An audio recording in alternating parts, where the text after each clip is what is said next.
auto pack. So the Nifty auto index was down nearly 0.7%. Tata Motors was the biggest drag today in the frontline indices. Tata Motors down nearly 3%. But even other than that, you had cuts coming through on a couple of these two-wheeler names. In terms of the large cap banking action, you had ICICI Bank, Axis Bank and HDFC Bank. All three of them selling off close to about 1.5%. Power Grid, BEL, JSW Steel almost down close to about 2%. On the way up, Trent, top gainer. Pharma names saw buying. Dr. Reddy, Cipla. Wipro looks smart today. Reliance Industries provided support. Tata Consumer, TCS, Tech Mahindra, ITC with some of the other notable gainers.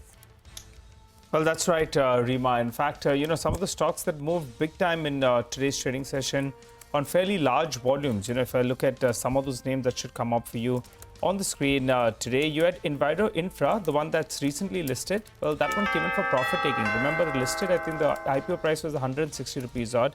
It's moved one way. Today, the law of gravity seems to have got caught up. So that's why, in fact, that stock did end lower in trade. You had Federal Bank that was lower.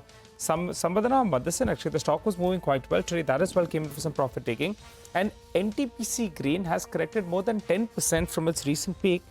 IPO price at 105, went up on limited float. Well, that's come back down again. Some news at the bottom of your screen. Appears there's a favorable verdict that's come in for VIP. So that's another stock towards the end of trade that ended higher.